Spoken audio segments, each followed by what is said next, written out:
Bonjour Tiffany. Bonjour. Tiffany Mazar, vous êtes une jeune femme pleine de vie. Vous avez, si je ne me trompe pas, 31 ans. C'est tout ça, exactement. Même si c'est pas très bien de demander l'âge de... Oh, il faut assumer, ce n'est qu'un chiffre.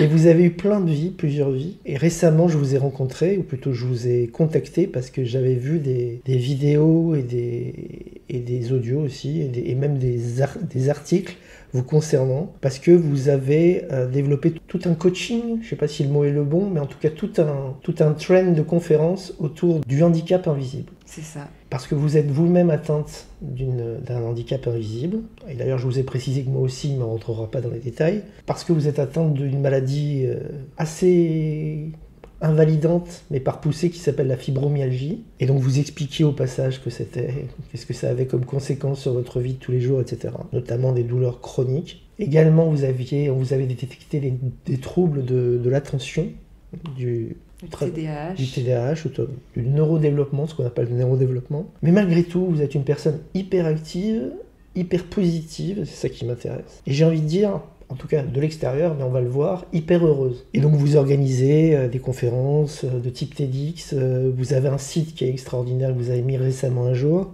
un site web, dont l'adresse est, vous allez nous la dire tout de suite, www.tiffanymazar.com. Voilà, tout simplement. Et puis vous faites du coaching, vous avez un blog, vous parlez très spontanément, très naturellement au public. Et vous avez aussi Ça Papote. Alors c'est quoi Ça Papote déjà, avant d'aller plus loin? Ça papote, c'est l'idée suite à un licenciement économique à cause du Covid, où ma recherche d'emploi n'étant pas fructueuse, le seul moyen pour moi de rester compétente et de gagner en expérience, c'était de créer mon entreprise. Et dans ce cas-là, il a fallu que je me positionne sur quelles étaient mes compétences. Et donc j'ai créé Ça Papote, et même, pour la petite anecdote, pourquoi est-ce que j'ai appelé Ça Papote? C'est parce qu'à la base, j'ai créé mon entreprise pour accompagner un ami qui faisait de la radio, mais qui lançait son offre de podcast. Donc moi, j'étais là pour venir faire du consulting en podcast, pour accompagner les entreprises et faire des voix en cas de besoin ou faire les interviews, etc.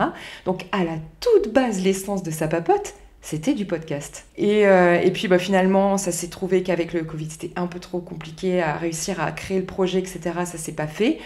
Mais j'ai lancé du coup une activité de consulting en communication RSE.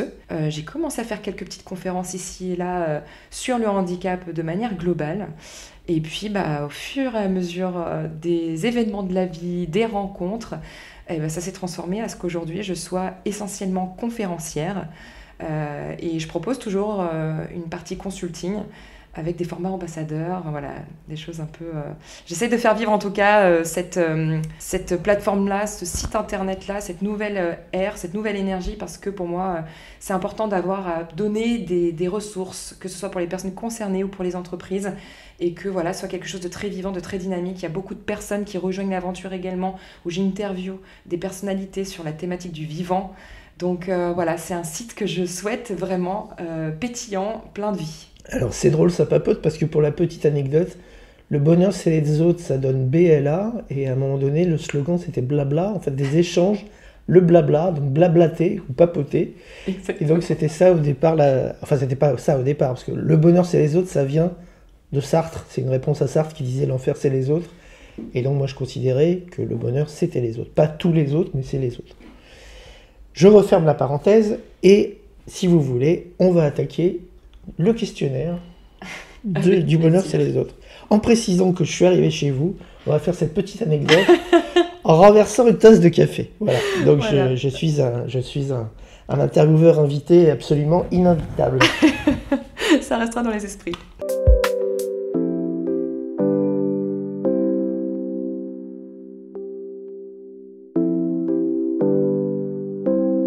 Alors, Tiffany, si je vous demande comme ça, spontanément, c'est quoi pour vous le bonheur? Quelle définition vous donneriez du bonheur? C'est notre capacité à s'émerveiller de chaque instant que l'on vit. L'émerveillement, on l'a depuis tout petit. C'est ça qui fait qu'on découvre des couleurs, qu'on découvre des émotions, qu'on découvre des odeurs, des goûts. Et on est dans cet émerveillement. Pas plus tard qu'hier soir, j'étais dans un restaurant immersif autour de la jungle, donc vraiment tous les sens y étaient. Et j'étais comme une gamine à être émerveillée de chaque chose, et j'étais heureuse de ça. Parce qu'en fait, je sais à quel point la vie ne tient qu'à un fil. Je sais que j'ai une épée de Damoclès au-dessus de la tête. Et qu'à tout instant, la vie peut m'être volée quelque part.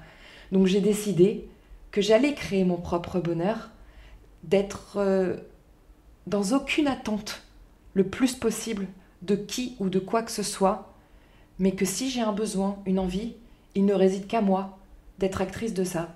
Et donc, cet émerveillement, pour moi, c'est la source d'une légèreté et d'une créativité aussi, de se laisser libre cours à être pleinement soi-même pour ce qu'on est foncièrement et non ce qu'on devrait être. Et donc vous diriez que ceux qui sont malheureux, du coup, ce sont des gens qui n'ont pas ou qui ont perdu cette capacité à s'émerveiller. Je pense qu'il y a un peu de ça. Je pense qu'il y a des événements de vie qui nous déconnectent de qui on est, des rencontres qui nous font douter, qui font réduire notre estime de soi, notre confiance en soi. Des personnes toxiques, par exemple ? Par exemple, la toxicité, c'est ne serait-ce que par le mot qu'on utilise, qui est utilisé aussi pour l'alimentation ou pour des produits chimiques, c'est la mort. Donc on ne peut pas être heureux d'imaginer la mort. Donc la toxicité, par définition, c'est quelque chose qui vous tue et à petit feu. Et donc oui, le malheur peut résider dans ce manque de légèreté, mais c'est pas forcément responsable et pas conscient. C'est-à-dire que bien souvent, on ne se rend même pas compte qu'on est dans cette énergie-là. Bien souvent, on n'a pas conscience, en fait, qu'on est dans cette énergie négative, mais il y a aussi notre environnement, il y a notre éducation, qui fait qu'on n'a pas forcément accès non plus à la lumière, à l'espoir, aux rêves. Et donc, on ne peut pas en vouloir non plus aux personnes qui sont malheureuses, parce que bien souvent, il va y avoir du jugement autour de ça. Oui, je sais pas, sors un peu, rencontre du monde. C'est trop facile de donner des leçons quand soi-même, on a déjà accès à certaines choses. Mais pour faire écho au titre du podcast, du coup, on pourrait quand même dire que le malheur, il est souvent lié au fait à l'isolement. Et d'ailleurs, les personnes âgées qui ont du mal, à un moment donné, qui sont sur la pente descendante, comme on dit malheureusement, sont des gens souvent isolés. Donc elles n'ont pas cette capacité à s'émerveiller parce qu'elles l'ont à travers les autres. Exactement, l'interaction sociale, c'est ce qui a fait notre évolution humaine. C'est que c'est grâce et avec les autres qu'on peut être créatif, qu'on peut faire preuve d'innovation, qu'on peut vraiment évoluer dans tous les domaines de nos vies. Donc l'interaction sociale est nécessaire. Il y a certaines catégories de personnes qui ont des difficultés à être dans cette interaction, donc ce qui va créer des émotions qui ne vont pas forcément être positives pour elles et qui va créer l'exclusion sociale. Donc maintenant, c'est comment est-ce qu'on peut valoriser la bienveillance comme étant des sources d'interaction sociale, tout en étant dans l'acceptation de qui on est et de ce que l'autre est et en retour. J'allais justement vous parler du mot bienveillance. Je sais que par exemple dans certains pays d'Europe du Nord et notamment la Finlande, il y a des cours de bienveillance à l'école. Est-ce que c'est quelque chose qui vous paraîtrait intéressant de développer en France ? Non seulement c'est intéressant, mais en plus c'est vital. Je suis maman d'un petit garçon de 5 ans et d'une petite fille de 7 ans. Cultiver la bienveillance, plus le temps passe dans la scolarité, plus c'est compliqué. Parce que les enfants évoluent, parce qu'il y a le regard de l'autre. La rentrée de ma fille, ça a été... Mais maman, moi j'ai trop peur que mes copines, elles se moquent de ma nouvelle frange. Et du coup là, il y a un exercice incroyable d'introspection et de valeur de soi. La bienveillance, ça commence déjà avec soi-même. C'est vraiment un des gros projets que j'ai, de cultiver ça avec l'éducation nationale, de comment est-ce qu'on peut véritablement, depuis la maternelle, valoriser la singularité de tous les enfants pour qu'ils puissent avoir confiance et conscience de ce qu'ils sont capables de faire. Alors évidemment, adapté à leur âge. On ne demande pas à ce qu'ils aient découvert qu'ils avaient une force incroyable pour pouvoir faire de l'haltère plus tard. C'est pas l'idée. C'est vraiment de se dire, on a toutes et tous des appétences, on a toutes et tous des forces, etc. Mais comment on les identifie ? Et ça nécessite de prendre le temps, de se concentrer sur les singularités de chacun, les forces et les faiblesses de chacun. Les faiblesses sont importantes aussi pour pouvoir construire la force également. Comment est-ce qu'on peut la transformer ? Et plus on va être en accord avec le fait que tu es comme ça, je te considère et je t'accepte comme tu es, c'est juste de la tolérance et du respect de la personne. Et plus on va admettre qu'on a toutes et tous des besoins spécifiques, en fait, je pense que dès le plus jeune âge, si on a déjà compris ça, le reste suit, à mon sens. Donc oui, ça fait clairement partie, moi, de mes ambitions moyen terme, de pouvoir faire intervenir notamment l'éducation nationale en créant une fondation que je suis en train de mener avec mon conjoint qui s'appelle Je te me vois, dans l'objectif de faire de l'introspection et de l'acceptation des sources de possibles pour pouvoir valoriser notamment l'invisible, mais finalement la diversité dans son ensemble.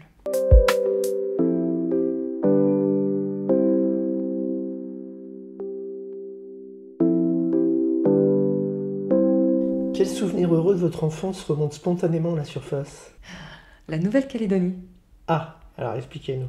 J'ai vécu 3 ans Ouais. en Nouvelle-Calédonie. À Nouméa? Non, pas à Nouméa, en Brousse, à Ah, en Ponnériouin. Mmh. Donc c'était sur la côte est, le nord-est exactement. Et en fait, mon papa était gendarme. Et donc on est parti de mes 7 à 10 ans vivre en Brousse, en Nouvelle-Calédonie, pour son boulot. Et ça a été mes premiers souvenirs en fait que mon cerveau a vraiment pu maintenir. Ils sont intacts. La puissance de l'authenticité, des échanges, de la culture, qu'elle soit gustative, musicale, historique, d'une puissance qui a été formatrice, notamment sur l'aspect du vivant qui aujourd'hui m'anime particulièrement. Je vivais avec, moi j'étais donc en caserne, avec une maison, l'électricité, de l'eau, enfin on veut dire ce qui pourrait être considéré comme normal. Mais mes copains, pour la plupart, vivaient dans des maisons en tôle, pas forcément de carrelage au sol, pas forcément l'électricité non plus.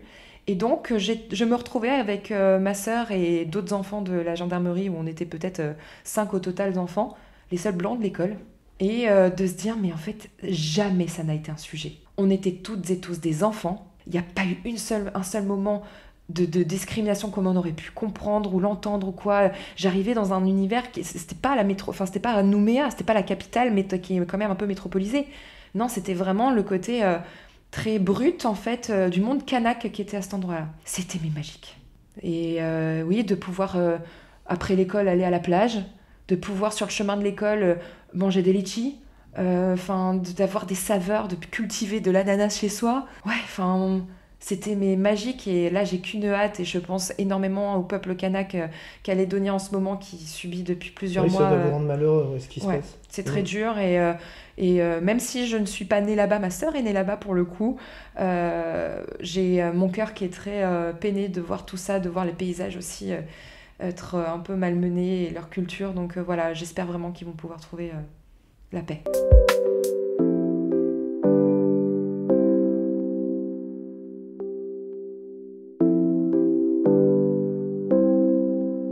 C'est quoi le livre, le film, ou la pièce de théâtre, ou bien encore l'auteur qui vous a marqué de façon indélébile et pourquoi? Alors, sur certaines parties de nos vies, c'est comme dire c'est quoi ton voyage préféré quand tu fais le tour du monde. Ouais. Je vous en accorde 2-3 quand même. Ok, d'accord. Mais je vous en accorde 2-3. Allez. Je peux dire une musique? Allez-y. La première musique qui a été déterminante pour moi, elle date de 95, j'avais 2 ans, c'est Andrea Bocelli, Conte Partilo. Il a réveillé en moi ma fibre musicale, ce goût du partage et de la transmission par le biais de la voix. Et j'avais 2 ans, c'est mon premier souvenir. Et mon rêve, clairement, c'est de le rencontrer. Je me dis, mais cette personne-là a tellement eu écho en moi ensuite. Je vous passerai son 06 après. Ah, c'est cool. Je le cherchais, il fallait que je vous rencontre, Gérard, merci.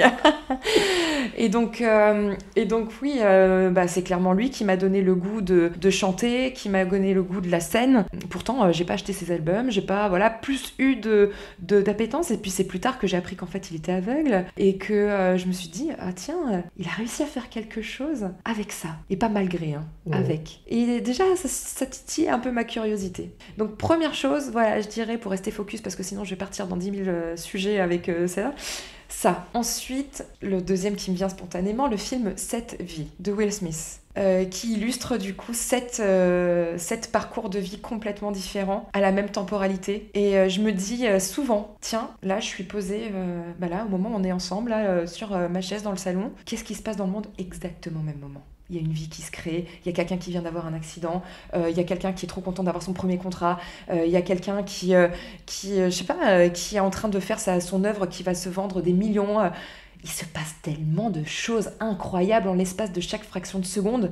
Et je suis assez émerveillée de ça aussi, de savoir à quel point le vivant est fascinant. Donc ce film-là m'avait marqué.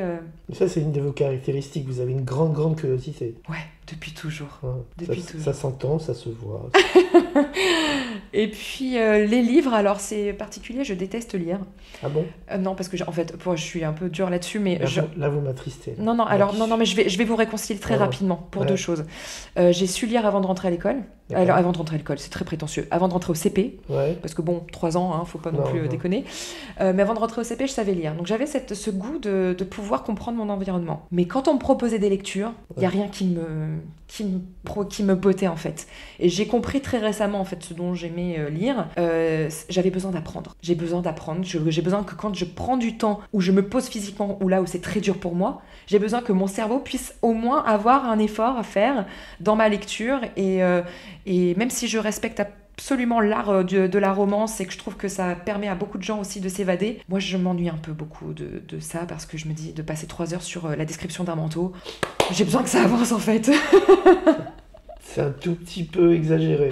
J'exagère, évidemment, mais pour moi en fait... Moi je crois pouvoir vous dire un truc, c'est que moi qui suis un gros lecteur, je l'étais pas au début, parce qu'en fait l'éducation nationale, on en parlait tout à l'heure par rapport à la bienveillance, je pense que l'éducation nationale n'a jamais su, les professeurs et les instituteurs, malheureusement, c'est un fait, c'est un constat, c'est pas une critique, ils ont plein de choses à apprendre, plein de choses, ils ont un programme, mais ils n'ont jamais su traduire vraiment l'amour. Il y a quelques profs exceptionnels, mais c'est très rare, qui savent traduire le bonheur de lire. Et en fait, on vous impose la lecture d'un livre que vous n'avez pas choisi. C'est ça.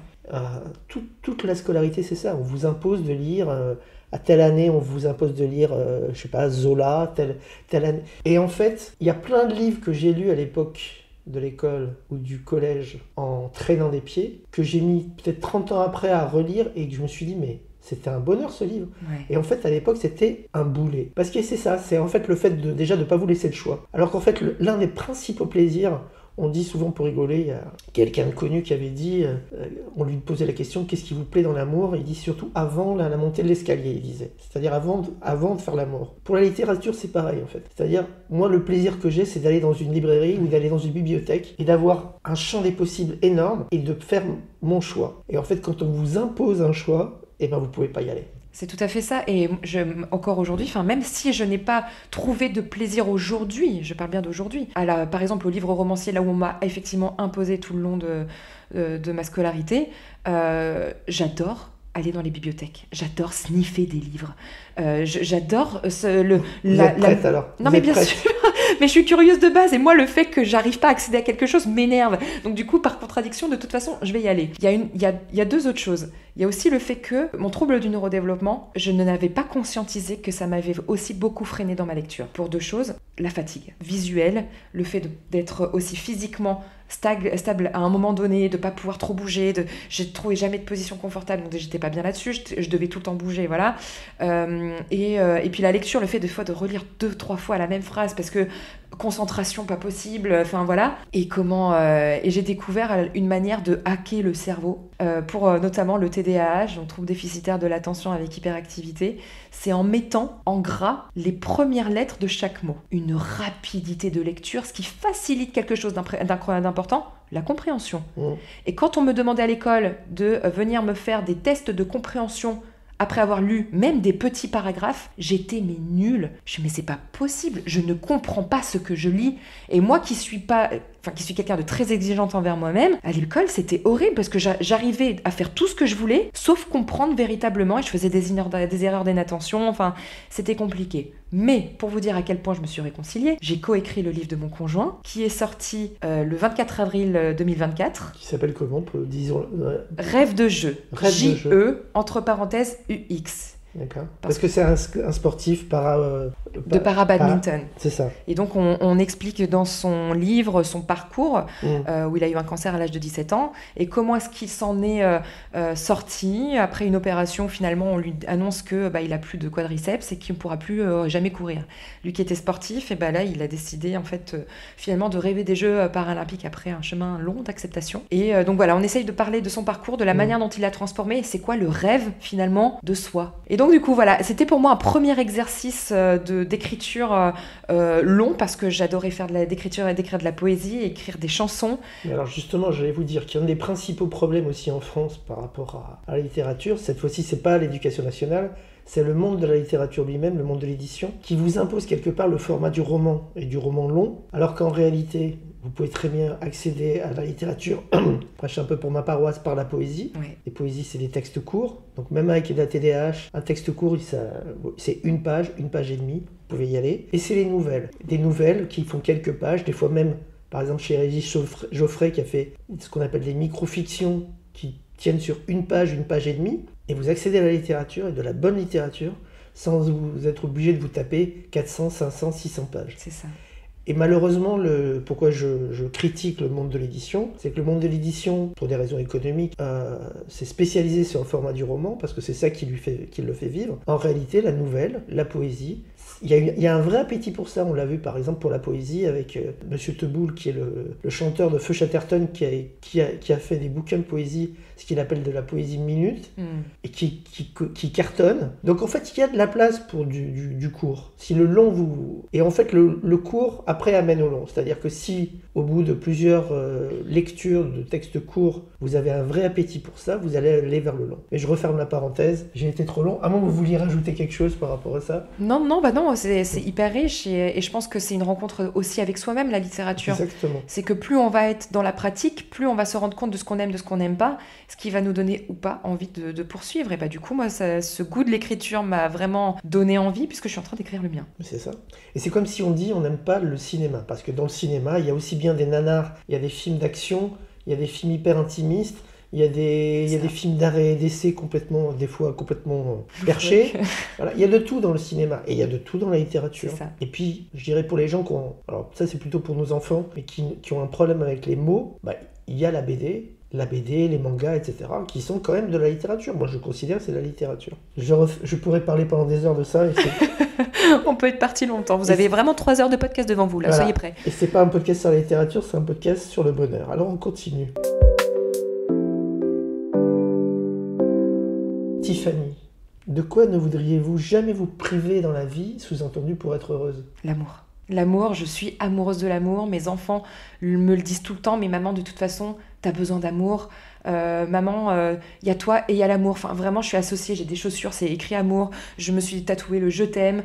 Même amour en langage en morse. L'amour, pour moi, s'il n'y a pas d'amour dans tout ce que l'on est, dans tout ce que l'on fait, de tout ce que l'on dit... Il n'y a pas de sens. Il n'y a pas de sens, mais en fait, on ne peut même pas y échapper, je pense. Parce que pour avoir énormément voyagé l'année dernière, j'ai fait les 4 coins du monde, s'il y a bien une valeur universelle que j'ai comprise, c'est que l'amour est une réalité. Et que pour nous, la France, étant un pays de l'amour, et on l'a encore vu, notamment avec les Jeux olympiques et paralympiques, lors des cérémonies qui nous placent comme étant le pays de l'amour, pardon, mais à quel moment on cultive véritablement l'amour ? C'est pas que l'amour sentimental. C'est l'amour du travail, c'est l'amour de se connecter avec les autres, c'est l'amour de la curiosité, de la découverte, sous différentes formes, l'art, la culture, le sport, l'éducation, tout en fait. Et une vie sans amour, pour moi, ne fait pas battre le cœur, en fait, tout simplement, et donc ça n'a pas de sens. C'est ce que me disait ma grand-mère, on ne peut pas vivre sans amour. Il faut aller naviguer sur le fleuve Amour en Russie. Ok, alors je sais pas si j'irai en Russie tout de suite, mais... et acheter, je fais de la pub, acheter une chemise Figaré, parce qu'ils écrivent dessus « Je t'aime » sur le bord du col. En effet, en effet.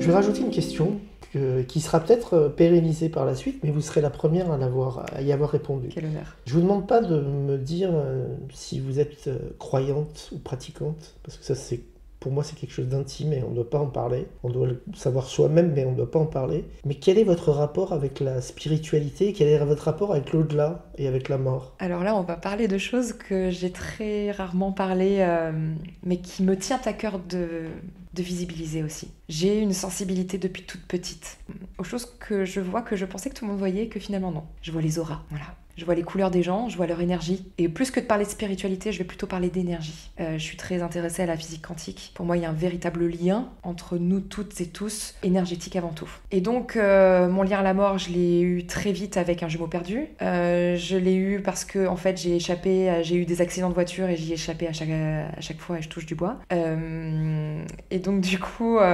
je ressens des choses, des connexions, des énergies de personnes qui me livrent peut-être qu'on pourrait dire des messages. Je comprends pas tout. J'accueille, j'en parle pas forcément parce que... Enfin, j'en parle de plus en plus parce qu'en fait, je me rends compte que de plus en plus de personnes a aussi cette sensibilité. Qui est une forme d'hypersensibilité, on peut dire. Complètement. Et en fait, je me rends compte qu'on est toutes et tous un peu concernés par ces sujets, mais qu'on a tellement peur de nous prendre pour des fous parce que voilà, on ressent des choses, etc.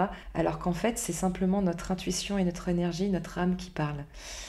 Donc oui, je suis très touchée par cette spiritualité-là. J'ai vécu 3 semaines en Inde l'année dernière, ça a été particulièrement intense aussi là-dessus. Voilà, je résumerai plutôt ce côté très énergétique, magnétique entre les uns et les autres, et que j'ai appris avec le temps de ne plus rentrer en résistance et de suivre le courant de ma vie plutôt que de devoir des fois lutter contre des situations ou avec des personnes qui ne sont pas justes pour moi.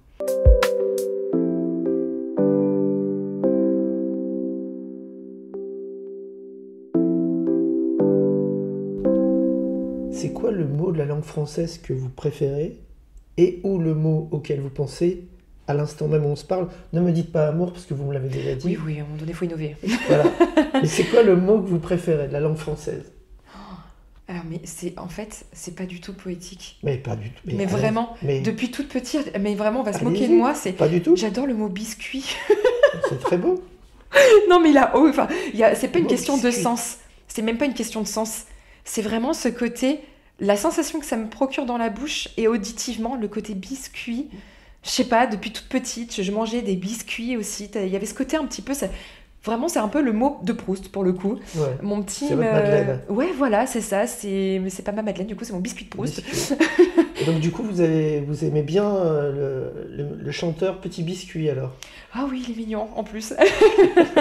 Mais oui, biscuit, je sais pas, depuis toute petite, j'aime ce mot. Et vous n'êtes pas nantaise, par ailleurs. Donc Je suis pas nantaise, je suis bretonne. Alors là, je vais me faire des ennemis si je dis ça. Oui. À Nantes, il faut pas leur parler de ça. Ah non. Effectivement, donc oui, sur... Biscuit. C'est mignon, biscuit. Voilà. Biscuit. Et en plus, c'est une invention française, donc tout va bien. Faut pas chercher bien loin. Moi qui adore le langage des oiseaux et leur symbolique bien profonde sur... parce que dans ce cas-là, si je peux aller plus sérieusement, je vais aller plus sérieusement que biscuit, c'est la magie. Pourquoi la magie? Parce qu'on peut l'entendre comme l'âme agit. Ah, c'est beau.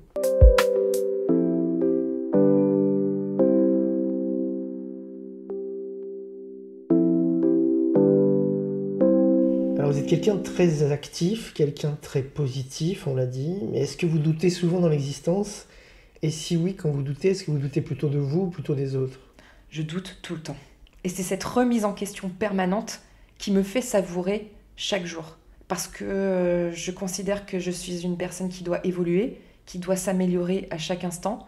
Évidemment que je fais des erreurs, évidemment qu'il y a des moments où je vais avoir des émotions qui vont m'échapper et là je comprends pas pourquoi est-ce que ce que je prône, pourquoi est-ce que je l'ancre pas. Donc il y a un jeu finalement d'ancrage avec ses valeurs, avec son énergie qui est permanent et heureusement il faut douter. Pour moi c'est ça aussi la force de l'intelligence humaine, c'est notre capacité à se dire bah tiens, je suis interrogée à un moment donné par telle expérience ou telle rencontre.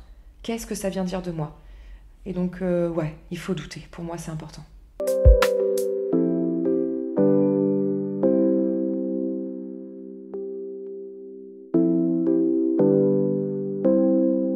Pour quel défaut de vos contemporains vous avez le plus d'indulgence? Spontanément, celui qui m'est venu, je dirais peut-être la maladresse.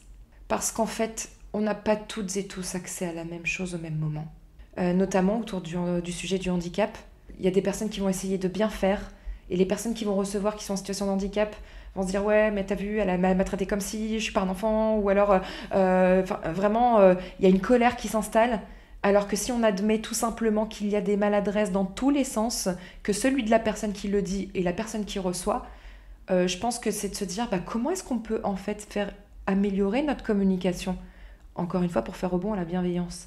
Et cette douceur est nécessaire, je pense, à s'apporter les uns les autres pour accueillir cette maladresse.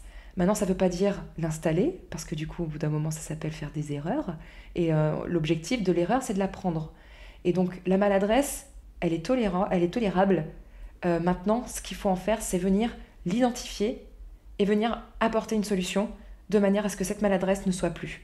Et je peux témoigner de votre indulgence puisque j'ai renversé c'est une vrai, en tasse de café et que vous avez été très indulgente et que vous m'avez ramené une deuxième tasse de café. Et que, voilà. Alors, je parlais de la maladresse plutôt verbale, mais il y a la maladresse physique aussi, comme mais quoi. Mais je vous rassure, ma femme me dit en permanence que je suis maladroit. Voilà. Mais je pense que, en fait, des profils tels que le vôtre ou le mien, si je peux me permettre de m'identifier à vous, on commet beaucoup de maladresse. Parce qu'en fait, souvent la maladresse, elle vient d'un... Alors pas là, en l'occurrence, pour la tasse de café, mais souvent elle vient d'une bonne volonté. La volonté de faire quelque chose. C'est ça. Et sans avoir vraiment toutes les armes pour la faire, cette chose. C'est pas malveillant, c'est pas mauvais, l'intention n'est pas mauvaise. Et on dit toujours l'enfer est pavé de bonnes intentions. On veut bien faire et malheureusement on se plante. Mais effectivement, comme vous l'avez dit, on doit apprendre de ces maladresses. Et il y a le fameux dicton, enfin la fameuse phrase en latin errare humanum est, perseverare diabolicum. On a le droit de se tromper, mais peut-être pas de persévérer dans l'erreur. Exactement. Bon, bah, je ne connaissais pas ce dicton, mais ça rejoint un peu ce que je disais, donc tant mieux.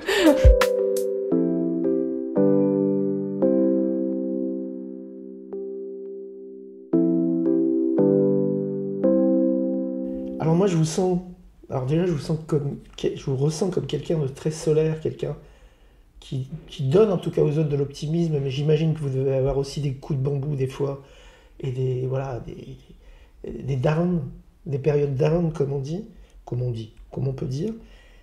Mais qu'est-ce qui vous rend optimiste ? Est-ce que vous vous classez parmi les gens optimistes ?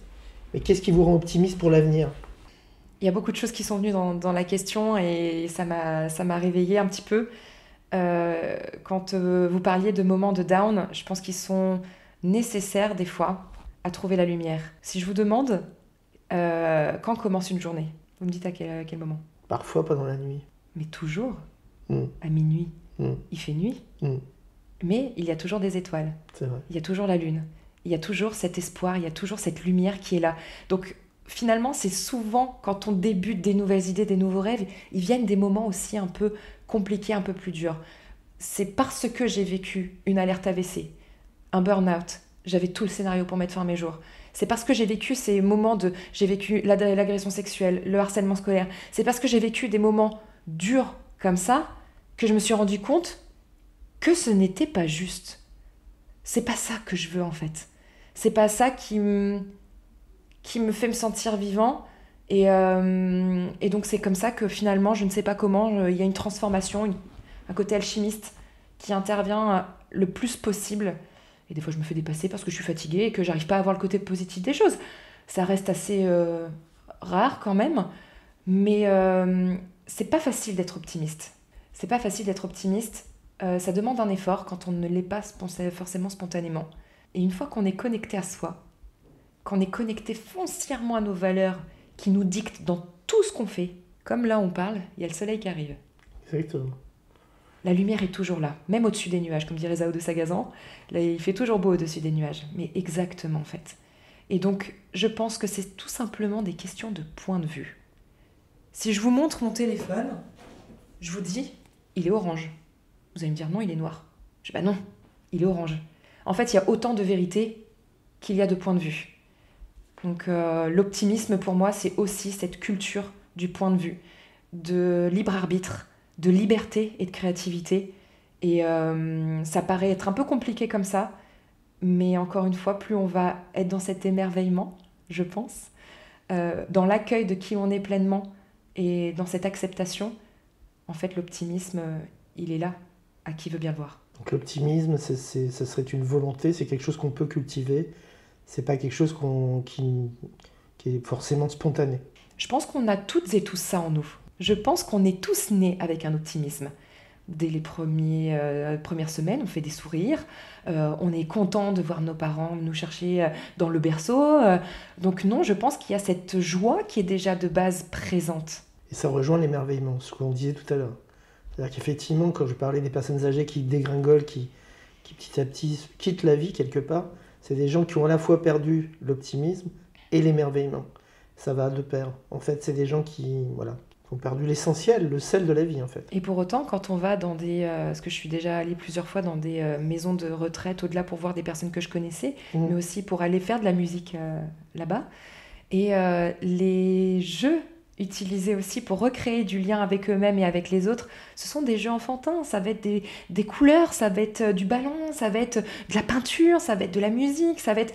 Et en fait, c'est recultiver encore une fois ce côté facile et simple et naturel, évident chez l'autre. Et quand des personnes âgées ont pu me dire mais moi j'ai plus d'espoir, je suis bientôt mort. Mais en fait, tu as encore tellement à apporter à tes enfants, tes petits-enfants qui, eux, vont transmettre encore de toi. Donc il y a encore de l'espoir, tant qu'il y a de la vie, il y a de l'espoir, a priori, de ce qu'on entend, le fameux dicton.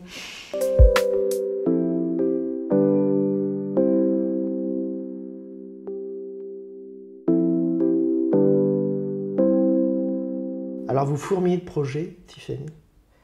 J'ai été heureux de partager ce petit déjeuner avec vous. Breakfast at Tiffany. Qu'est-ce qu'on peut vous souhaiter pour les prochains mois, tout simplement, à titre personnel, à titre professionnel? À titre personnel, que j'arrive à prendre soin de moi, parce que sans ça, je ne suis pas non seulement moi, mais vis-à-vis de mes enfants non plus. Ils méritent d'avoir une maman qui soit bien pour eux aussi. Et ça, je sais que j'ai beaucoup, beaucoup de mal à prendre du temps pour moi, alors que c'est tout le message que j'adresse aussi.